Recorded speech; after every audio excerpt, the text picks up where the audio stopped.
The topic for our podcast message is a joyful gift. I had the privilege of concluding our 5-week Wednesday evenings at Lent program yesterday. This is part one of what I shared on our parish theme, Be a Joyful Gift to Others.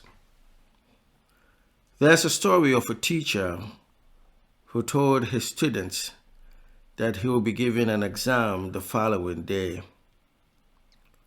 Each student came prepared the following day to take the exam. When they got to the classroom, the professor was already seated in his chair, and on each desk was a piece of paper that had been turned upside down.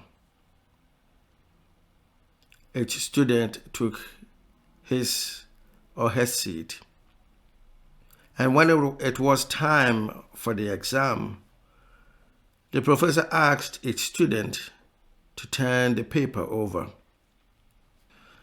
The students were surprised to discover that there were no questions, just a simple dot in the middle of the paper. For their question, the professor asked the students to write what they saw on the paper. After the exam, the professor collected the papers and then adjourned the class. At the next class, the professor shared his disappointment with the students.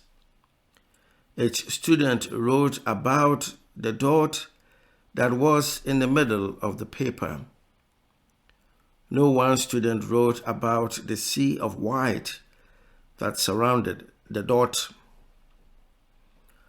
We often limit ourselves to the little dot, he said, and because of that, we miss the incredible beauty of life and love that draws us into the life of others.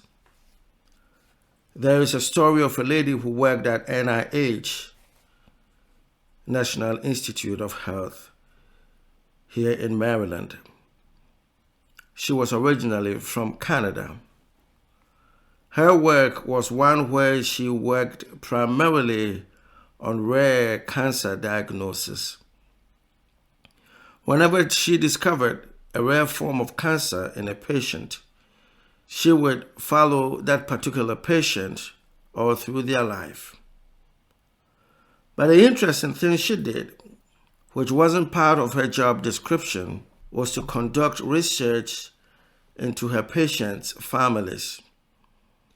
This was to help her discover the potential of the same ailment in the family and to understand how the cancer developed and if there was something that she could learn in her effort to help treat that patient.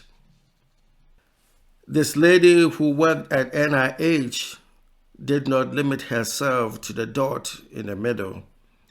She saw everyone who was connected to that dot, and she saw the others who appeared invisible on paper, but who were alive. She wasn't only a gift to her patients, but to their families as well.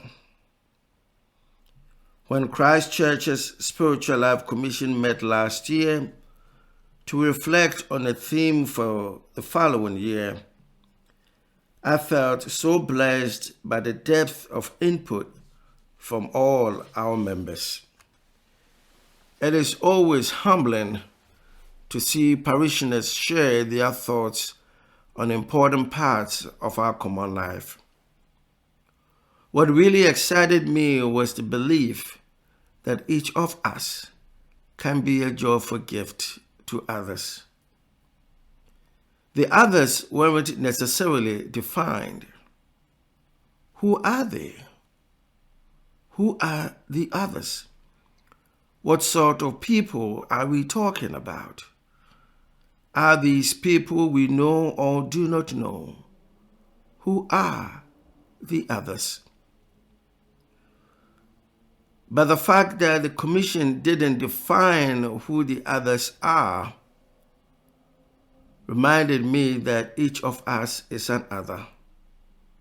So we didn't have to define it.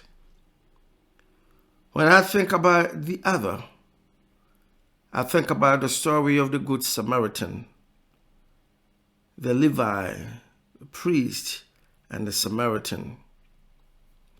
Everyone was an other. But for the Samaritan, the otherness of the wounded man made no difference. See, after narrating the story, Jesus asked, "Who was the neighbor to the wounded man?" And the lawyer answered, "The Samaritan." Jesus' response was, "Go and do likewise. Go and be like the Samaritan. Don't be constrained by the otherness of someone. We are, each one of us, an other." A few years ago, I told a story about a South Carolina lawyer who was an Episcopalian. This lawyer detested the idea of shaking hands during the peace. And so each Sunday during the peace, he would fold his arms and frown his face. He was in a space where no one was the other, yet everyone is an other. On his 40th wedding anniversary, the lawyer took his wife to the Bahamas to celebrate their anniversary. They arrived in the Bahamas and did all the tourist things that they could do. But then they decided to worship at the local Anglican cathedral on the Sunday. Remember, this man worships every Sunday. To his utter amazement, he and his wife were among the minorities in the sanctuary. For the very first time in his life, he saw himself as the other. For the very first time in his life, he found himself in a space where who he was and how he looked was of little to no significance to the people with whom he worshipped. During the peace, something amazing happened. He saw his fellow worshippers being gay, joyous, and going around shaking hands and hugging like we used to do here at Christ Church before the pandemic. The wife didn't have a problem shaking hands, but something dawned on this lawyer. It was like an epiphany. Reality did set in, and he realized that he could not fold his arms or frown his face. He simply could not do the same things that he used to do back in South Carolina on Sunday mornings at church.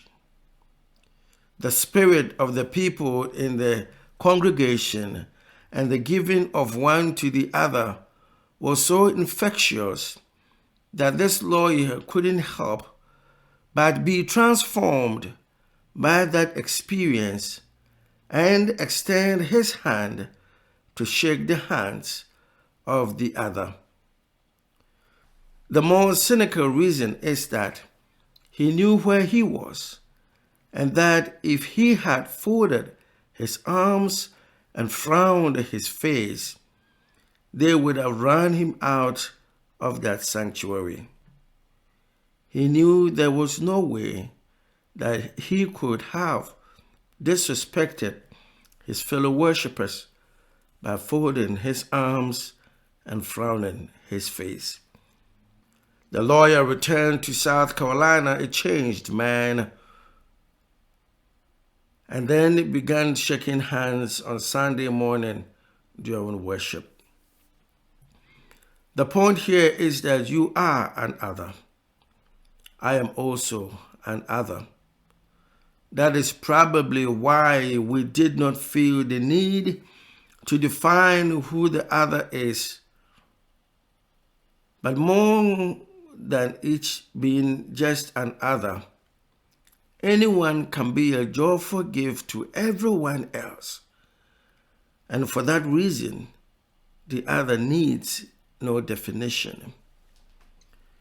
If the other needs no definition, can we offer ourselves as gifts to whoever the other is?